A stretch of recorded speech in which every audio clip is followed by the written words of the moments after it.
Admiral Marcus Thompson had always been a man who preferred to keep things simple. Despite holding one of the highest ranks in the U.S. Navy, he never sought attention or fanfare. On this particular day, after attending a high-profile military conference, Marcus decided to take a commercial flight back home instead of using government transport. He wanted some time to himself, to reflect on the discussions from the conference and prepare mentally for his next big assignment.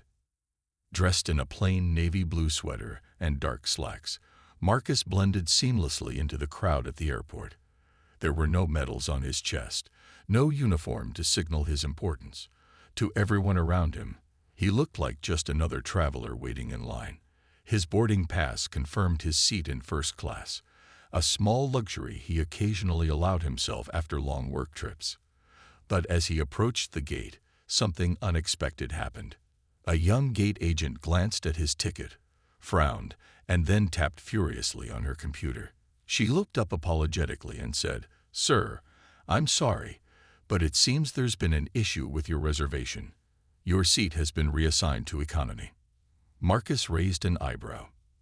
"Are you sure? This is my confirmed ticket," he replied calmly, showing her the barcode again. The agent hesitated, clearly uncomfortable. "Yes, sir, I see what you're saying. But according to our system, your original booking wasn't processed correctly. We can offer you a seat in economy, though." Marcus felt a pang of frustration. He knew how these systems worked. They rarely made mistakes like this. Still, he didn't want to argue in front of a growing line of impatient travelers. With a deep breath, he nodded and accepted the change. As he walked toward the plane, he couldn't help but notice the curious glances from other passengers. Some seemed sympathetic, others looked indifferent. A few even whispered among themselves, speculating why someone so sharply dressed was being moved to economy. Once on board, Marcus found his new seat near the back of the plane. The space was cramped compared to the spacious first-class section he'd been expecting. He settled in quietly, pulling out a folder filled with documents about his upcoming mission. Work had always been his refuge, a way to focus when things got complicated. Yet, as the minutes ticked by, he couldn't shake off the feeling that something deeper was at play here. Across the aisle, a middle-aged woman stared at him curiously before turning to her companion and muttering under her breath. Marcus caught fragments of their conversation, something about people thinking they're better than everyone else. It stung more than he cared to admit. He'd faced prejudice before, of course, both within the military and outside it. Over the years, he'd learned to let such comments roll off his back. But today, sitting in economy while knowing he rightfully belonged elsewhere, the weight of those judgments felt heavier. As the plane prepared for takeoff, Marcus glanced toward the front of the cabin, where first-class passengers sipped champagne and stretched out in their wide seats. For a moment, he considered speaking up again, maybe asking to speak with a supervisor. But then he thought better of it. Arguing wouldn't solve anything. It would only draw more unwanted attention. Instead, he leaned back in his narrow seat, closed his eyes, and reminded himself that titles and privileges meant little compared to character and resilience. Little did he know, this flight was about to become far more eventful than he could have imagined. The days following the flight were a whirlwind for Admiral Marcus Thompson. What had started as a quiet journey home had transformed into a national conversation about leadership, resilience, and the subtle biases that shape everyday interactions. Invitations poured in from all directions. News outlets wanted interviews, schools requested motivational speeches, and advocacy groups asked him to speak at events focused on diversity and inclusion. Though Marcus valued his privacy, he recognized the opportunity to use his platform for something greater than himself. One of his first public appearances was at a local high school. Standing in front of a packed auditorium filled with students, teachers, and parents, Marcus shared not just the story of the flight, but also lessons he'd learned throughout his life. "I faced prejudice before," he admitted, his voice steady and warm. "Sometimes it's blatant. Other times, it's hidden behind polite smiles or careless assumptions. But what I've always tried to remember is this: you can't control how others treat you, but you can control how you respond. He went on to explain how staying calm under pressure wasn't just about personal strength. It was about setting an example for others. When people see someone handling adversity with grace, it gives them permission to do the same, he said. Leadership isn't about titles or uniforms. It's about showing up when it matters most. The audience listened intently, many nodding along as Marcus spoke. Afterward, dozens of students lined up to ask questions or thank him personally. One teenager, visibly nervous, stepped forward and said, "Admiral, hearing your story makes me feel like maybe I can make a difference too, even if I'm young and people don't take me seriously yet." Marcus smiled warmly, placing a hand on the boy's shoulder. "You already are making a difference," he replied. "Every act of kindness, every moment of courage, adds up. Don't wait for permission to lead. Start where you are." His words resonated far beyond that single auditorium. Clips from the speech went viral online, inspiring countless viewers to reflect on their own lives and choices. Teachers incorporated his message into classroom discussions, while community leaders used it as a springboard to address systemic inequities in their neighborhoods. In addition to speaking engagements, Marcus became a vocal advocate for increasing diversity within the military and other fields traditionally dominated by certain demographics. He partnered with organizations working to create pathways for underrepresented groups, sharing insights from his own career journey. During one panel discussion, he recounted the challenges he'd faced early on as one of the few black officers in his unit. "There were moments when I doubted myself," he admitted. "But I reminded myself that my presence mattered, not just for me, but for those who would come after me." His candor struck a chord with audiences across generations. Veterans praised him for shining a light on issues they'd long kept silent about, while younger service members expressed gratitude for having a role model who understood their struggles. Even outside the military, professionals in various industries reached out to share how his story encouraged them to push back against bias and strive for inclusivity in their workplaces. Despite the growing recognition, Marcus remained humble, often deflecting praise onto the people around him. "This isn't about me," he told reporters during one interview. "It's about the collective effort we need to build a fairer, kinder world. If my story helps even one person think differently or act more compassionately, then it's served its purpose." As weeks turned into months, Marcus continued balancing his naval duties with his newfound advocacy work. While some might have found the dual responsibilities overwhelming, he approached them with the same steady determination that defined everything he did.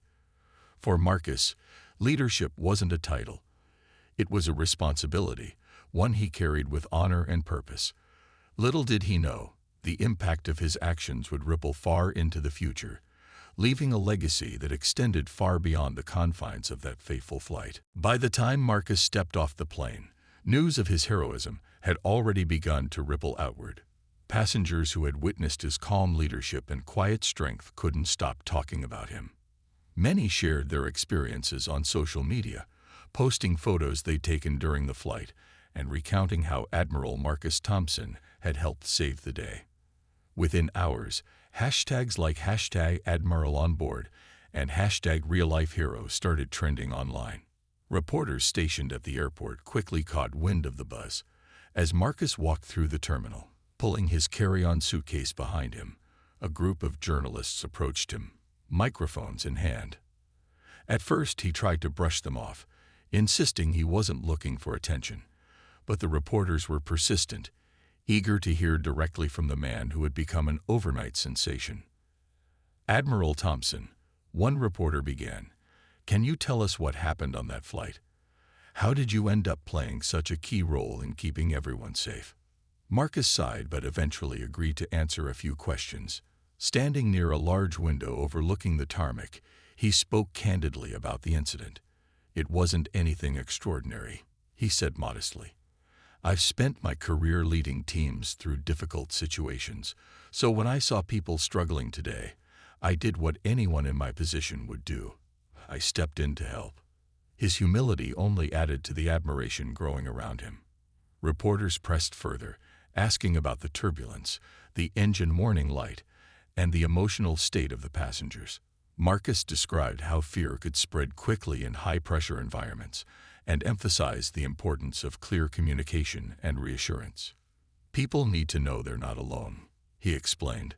Sometimes, just letting someone know you're there with them can make all the difference. As the interview continued, another journalist asked a question that struck a chord.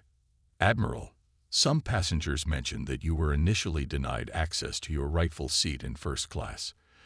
Do you think this situation highlights broader issues of bias or prejudice?" Marcus paused, choosing his words carefully. "I think moments like these remind us to check our assumptions," he replied thoughtfully. "We often judge people based on appearances without knowing their full story. Today, it didn't matter whether I was sitting in first class or economy. It mattered that we worked together to get through a tough situation. That's something we should carry into everyday life." His response resonated deeply, sparking conversations about racial bias and systemic discrimination. Social media lit up with posts praising Marcus not just for his actions on the plane, but also for addressing uncomfortable truths with grace and wisdom. People shared personal stories of being judged unfairly, using the hashtag #CheckYourBias to amplify the discussion. Meanwhile, the airline scrambled to respond to the backlash over the seating mix-up. In a public statement released later that evening, the company apologized profusely for the error, acknowledging that Marcus's experience highlighted flaws in their customer service protocols. They promised to review their procedures and ensure similar incidents wouldn't happen again. Additionally, they offered Marcus a lifetime membership in their premium loyalty program, a gesture he accepted graciously but downplayed as unnecessary. Back at home, Marcus found himself inundated with messages of gratitude and support. Friends, colleagues, and even strangers reached out to commend him for handling the situation with dignity and poise. Despite the whirlwind of attention, Marcus remained grounded, focusing on the bigger picture. He knew that while his story might inspire change, the real work lay ahead in addressing the deeper societal challenges he touched upon. As the sun set outside his window, Marcus reflected on the day's events. What had started as a routine flight had turned into something far more meaningful, an opportunity to remind people of the power of kindness, leadership, and understanding. Though he preferred to stay out of the spotlight, he recognized that sometimes shining a light on injustice could spark progress. And if sharing his story helped others see the world a little differently, then every moment of discomfort was worth it. The tension in the cockpit was palpable as Marcus stepped into the small, cramped space. The captain and co-pilot were visibly strained, their eyes darting between the flashing warning light on the dashboard and the swirling clouds outside the windshield.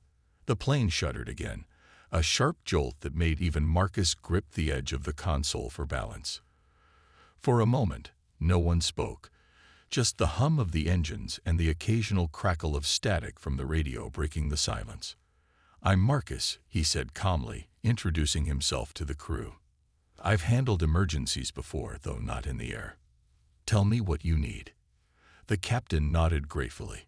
"We're dealing with possible engine trouble, but honestly, it's the turbulence that's complicating things. Ground control says we're clear to descend once we pass this storm cell, but we need to keep everyone calm while we figure out our next move." Marcus understood immediately. Panic could escalate quickly in situations like this, especially when passengers felt uninformed or ignored. He turned to the co-pilot, who was managing communications with ground control. "Let me take over updates to the cabin. I'll make sure they know what's happening, and more importantly, that we're handling it." With the crew's approval, Marcus returned to the passenger cabin. Standing near the front, he picked up the intercom microphone and took a deep breath. His voice came through steady and confident, cutting through the nervous murmurs filling the plane. "Ladies and gentlemen, this is Marcus speaking. I want to assure you that the flight crew is doing an excellent job keeping us safe. We've encountered some unexpected weather, but we're working closely with ground control to navigate through it. Please remain seated with your seatbelts fastened and trust that we are taking every precaution." His words had an immediate effect. Passengers who had been whispering anxiously began to relax slightly, reassured by the calm authority in his tone. Some exchanged glances, wondering who this man was and why he sounded so commanding. But for now, his presence alone seemed enough to steady nerves. Back in the cockpit, Marcus coordinated with the pilots and ground control, relaying critical information clearly and concisely. When turbulence hit another rough patch, he encouraged the flight attendants to check on passengers individually, offering water or kind words to those who seemed most frightened. "People need to feel seen right now," he told them. "Even a small gesture can go a long way." One particularly harrowing moment came when the plane dropped suddenly, sending a collective gasp rippling through the cabin. A woman in economy screamed, clutching her child tightly. Without hesitation, Marcus moved to her row, crouching down to speak softly. "You're safe," he said firmly. "This is just the plane adjusting. It happens sometimes. Stay buckled in and focus on your breathing. You're stronger than you think." His reassurance worked. The woman nodded, tears streaming down her face, but she managed to compose herself. Her child, sensing her mother's relief, stopped crying too. Around them, other passengers began to settle, drawing strength from Marcus's quiet confidence. As the minutes ticked by, the worst of the turbulence subsided, allowing the plane to stabilize. The engine warning light remained on, but the pilots confirmed it was likely a sensor malfunction rather than an actual issue. Still, Marcus stayed vigilant, ensuring communication flowed smoothly between the crew and the passengers. By the time the pilot announced they were clear of the storm and preparing for descent, the atmosphere on board had transformed. What had started as chaos was now a scene of quiet gratitude. Passengers whispered among themselves about the mysterious man who had helped guide them through the crisis. Even the rude traveler from earlier looked sheepish, avoiding eye contact as Marcus passed by. For Marcus, the experience reinforced something he'd always believed. Leadership wasn't about titles or uniforms. It was about showing up when people needed you most. As the plane descended toward the runway, he returned to his seat in economy, content to fade into the background once more. But unbeknownst to him, the story was far from over. As the plane touched down gently on the runway, the cabin erupted into applause. Passengers clapped and cheered, their relief palpable after the nerve-wracking ordeal they'd just endured. For many, it felt like a second chance, a reminder of how fragile yet resilient life could be. But amidst the celebration, whispers began to swirl about the man who had played such a pivotal role in calming everyone's fears. Marcus slipped back into his seat near the rear of the plane, trying to remain inconspicuous. He didn't seek recognition or praise. Helping others came naturally to him, especially in moments of crisis. Still, he couldn't escape the curious glances and murmurs from nearby passengers. One woman leaned over to her companion and said, "Did you see how he handled everything? That man isn't just an ordinary traveler. He's someone important." Her words traveled quickly through the cabin. Soon, several people were openly speculating about Marcus's identity. Was he a retired airline executive, a military officer, or maybe even a government official?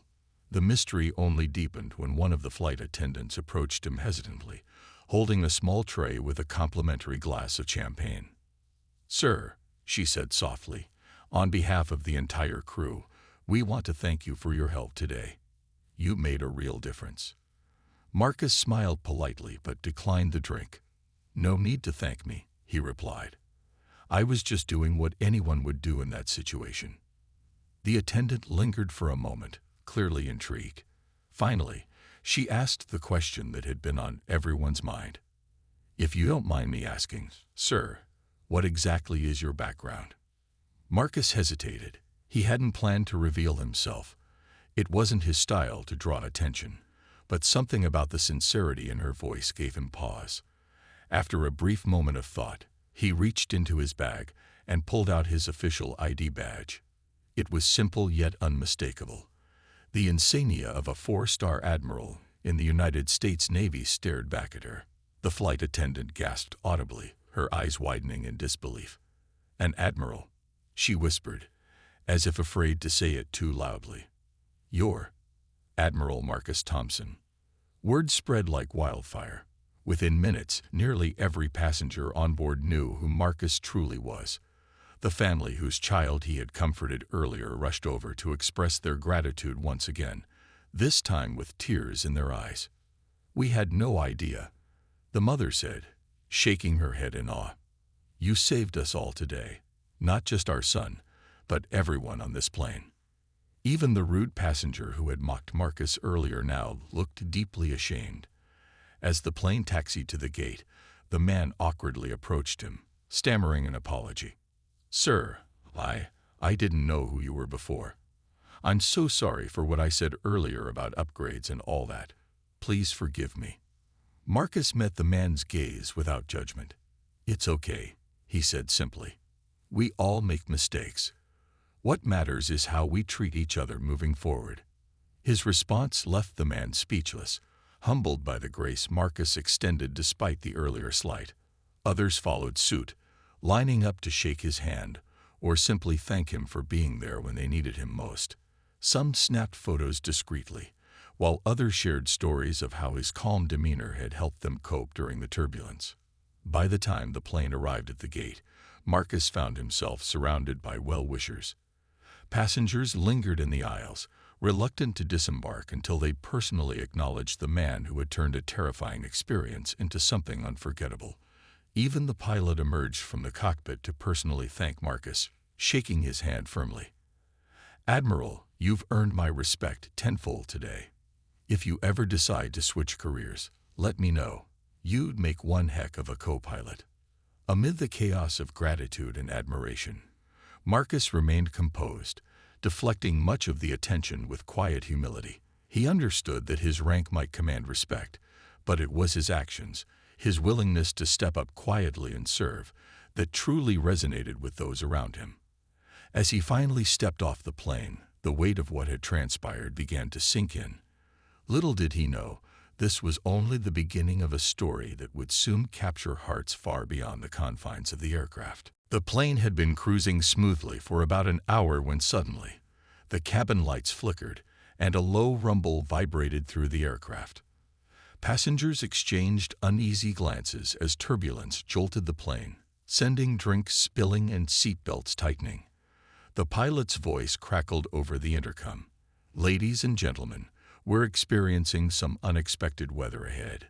Please remain seated with your seatbelts fastened." For most people, turbulence was just a minor inconvenience, a reminder that flying wasn't entirely smooth sailing.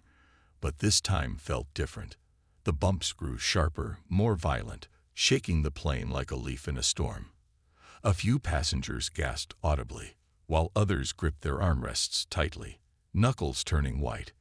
Even Marcus, who had spent years on naval vessels enduring far worse conditions, could feel the tension rising. As the turbulence worsened, the flight attendants scrambled to secure loose items in the aisles. One of them stumbled slightly as the plane dipped sharply, prompting a murmur of concern among the passengers. In first class, a woman screamed as her tray table tipped over, spilling food onto the floor. The mood shifted from mild discomfort to outright fear. Then came another announcement from the cockpit. "Attention, everyone. Due to the severity of the weather, we'll need to divert our course temporarily. Our team is doing everything possible to ensure your safety." Though the words were meant to reassure, they only heightened the anxiety in the cabin. Diverting. That sounded serious. Amid the chaos, Marcus noticed something troubling. Near the front of the plane, a flight attendant whispered urgently into her headset while gesturing toward the cockpit. Another crew member hurriedly checked the overhead bins, ensuring all luggage was secured. Something was clearly wrong, and it wasn't just the turbulence. Marcus leaned forward in his seat, his military instincts kicking in. He scanned the cabin, assessing the situation. People were scared, some visibly panicking, and the flight crew looked overwhelmed. Years of leadership training told him that panic spread quickly, especially in confined spaces like an airplane. Someone needed to step up and provide calm, clear guidance. Just then, one of the flight attendants made an unusual request over the intercom. If anyone on board has aviation experience or specialized training, please notify a member of the crew immediately. Her voice wavered slightly, betraying her own nerves. Marcus hesitated for a moment. While he wasn't a pilot, he'd spent decades leading teams through high-pressure situations, including emergencies at sea. His expertise might not involve flying planes, but he knew how to coordinate responses, communicate effectively, and keep people focused during crisis. After a brief internal debate, he pressed the call button above his seat. When a flight attendant arrived, Marcus spoke quietly but firmly. "I don't have piloting experience, but I do have extensive training in emergency management and crisis leadership. If there's anything I can do to help, let me know." The attendant blinked in surprise, clearly unsure what to make of this offer. Still, she nodded and said, "Please wait here. I'll inform the captain." Moments later, Marcus was escorted to the front of the plane, where the stressed-out captain greeted him cautiously. "We've got an engine warning light flashing," the pilot explained, his face pale with worry. "It's probably a false alarm, but given the turbulence and the diversion, we're stretched thin. Can you really assist?" Marcus nodded, his demeanor calm and reassuring. "Let's work together. You focus on flying the plane, and I'll handle communication with ground control and passenger updates. We'll get through this." The captain exhaled deeply, relief washing over his features. "Thank you, sir. Whatever your name is, you're already making a difference." As Marcus stepped into action, organizing messages and calming anxious passengers over the intercom, the atmosphere began to shift. People still clung to their seats, but the raw panic started to subside. For now, Marcus remained anonymous, a quiet figure helping behind the scenes, but his presence was already proving invaluable. Little did anyone know, the real story was yet to unfold. Months after the unforgettable flight, Admiral Marcus Thompson's story had become more than just a moment of heroism. It had grown into a symbol of resilience, dignity, and quiet strength. People around the world continued to draw inspiration from how he handled adversity with grace and humility.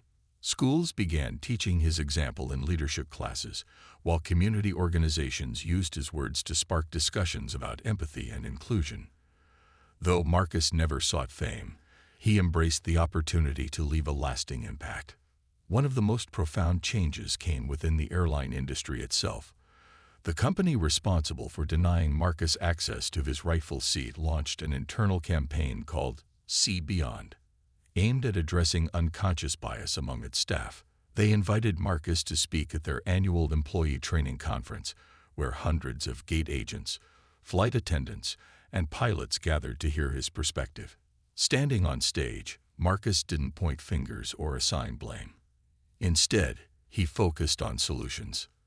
"Let me tell you something about assumptions," he said, his tone conversational yet powerful. "They're like clouds. They block our view until we take the time to look past them. When you meet someone, don't rush to judge based on what you see.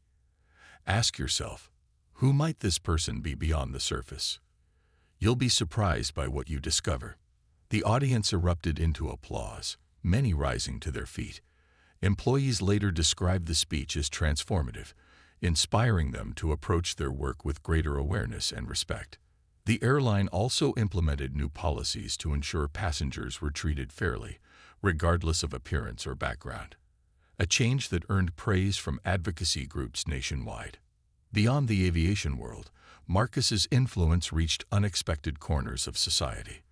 A children's book titled The Admiral Who Flew Coach was published, telling the story of his journey in simple terms young readers could understand. It quickly became a bestseller, sparking conversations between parents and kids about fairness and kindness. Teachers reported using the book to teach lessons about standing up for others and recognizing the value in every individual. In his personal life, Marcus found joy in knowing his actions had inspired so many. Friends and colleagues often joked that he couldn't walk down the street without being stopped by someone wanting to shake his hand or share a story of how his example had impacted them. One woman recounted how she'd been hesitant to report discrimination at her workplace until hearing Marcus speak out about bias. "You gave me the courage to stand up for myself," she told him tearfully during a chance encounter at a coffee shop. "Thank you for being brave enough to share your truth." Despite the accolades, Marcus remained rooted in his core values. He continued serving in the Navy with the same dedication that had defined his career for decades. However, he also made time to mentor young leaders, particularly those from underrepresented communities.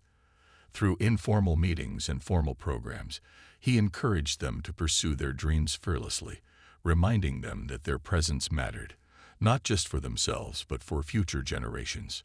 Years later, when Marcus retired from active duty, his legacy was cemented not only in military history, but also in the hearts of countless individuals whose lives he touched. Memorials and awards were named in his honor, celebrating his contributions to both national security and social progress. Yet perhaps the greatest testament to his character came from the everyday moments. Strangers treating each other with more kindness, workplaces becoming more inclusive, and people choosing to see beyond first impressions. On the anniversary of the famous flight, Marcus sat quietly in his garden, reflecting on all that had transpired. He thought about the frightened child he comforted, the nervous passengers he'd reassured, and the countless faces he'd never met who now carried pieces of his story with them. As sunlight filtered through the trees, he smiled softly, knowing that true leadership wasn't measured by titles or achievements. It was reflected in the ripples left behind. And so, Admiral Marcus Thompson's journey served as a timeless reminder. Even in moments of turbulence, one person's calm and compassion can change the course of many lives. His legacy would live on, not just in headlines or history books, but in the small, meaningful ways people chose to treat each other better because of him. As the plane climbed higher into the sky, Marcus tried to focus on his work. The hum of the engines and the occasional chatter of passengers filled the cabin, but it wasn't easy to concentrate. Sitting in economy was different from what he was used to, not just because of the cramped space, but because of the subtle energy around him. People seemed to notice him more than usual, though not always in a positive way. A few rows ahead, a man loudly complained to his seatmate about how airlines handled upgrades. "Some people think they're entitled to special treatment," he said, glancing pointedly toward the back of the plane where Marcus sat. Though the comment wasn't directed specifically at him, Marcus couldn't help but feel its sting. He'd heard remarks like this before, often coded, sometimes blunt, but they still carried weight. Nearby, a flight attendant moved through the narrow aisle, handing out drinks and snacks to passengers. When she reached Marcus, she hesitated for a split second before offering him a polite smile. "Can I get you anything, sir?" she asked. Her tone was professional, but there was an undertone of awkwardness, as if she sensed something unusual about the situation. Marcus simply shook his head and thanked her, keeping his response brief. Just as he returned to reading his documents, a sharp cry pierced the air. A young boy sitting a few seats away began sobbing uncontrollably, clutching his mother's arm. His face was red, his breathing erratic. The turbulence earlier had clearly frightened him, and now the confined space of the plane only made things worse. The child's distress rippled through the cabin, drawing concerned looks from other passengers. Marcus watched silently for a moment, his heart going out to the family.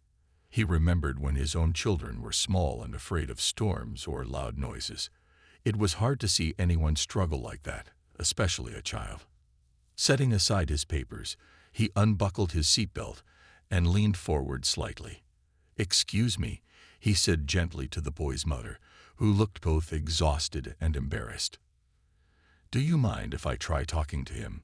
The woman blinked in surprise, unsure whether to trust this stranger. But desperation won over hesitation. "Please, if you can help." She trailed off, her voice trembling with gratitude. Marcus nodded and turned to the boy, speaking softly. "Hey there, champ. My name's Marcus. You know, I've been on lots of planes, and let me tell you, they're kind of like big metal birds. Have you ever seen a bird fly through rough winds? They shake a little bit, but they always come out okay. The boy sniffled, peeking up at Marcus through tear-filled eyes. Really? Absolutely, Marcus replied with a warm smile. And guess what? Pilots are superheroes. They know exactly how to keep us safe, no matter what happens. Trust me, I've worked with some of the best. Slowly, the boy's crying subsided. Encouraged by his interest, Marcus continued sharing stories about his time at sea, describing calm oceans and starry nights under the open sky. He even made up a playful tale about a brave dolphin who helped guide ships during storms. By the time he finished, the boy was giggling, completely forgetting his fear. The boy's parents exchanged relieved glances, thanking Marcus profusely. "You have no idea how much that means to us," the father said, shaking his hand. "We've been trying to calm him down for ages." "It's no trouble at all," Marcus replied with a modest shrug.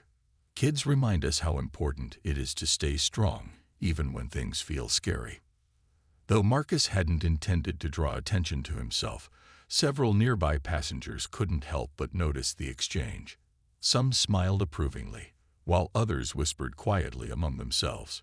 One elderly woman leaned over and whispered to her neighbor, "That man has a good soul. Whoever he is, he's got a gift." For Marcus, the moment was bittersweet. Helping the child had brought him a sense of purpose, but it also reminded him of how quickly people judged based on appearances. No one knew his rank or achievements. They only saw a quiet man in economy class. And yet, he chose not to dwell on it. There would be time enough later to reflect on the bigger picture. For now, he settled back into his seat, watching as the clouds drifted past the window, unaware that the day was far from over.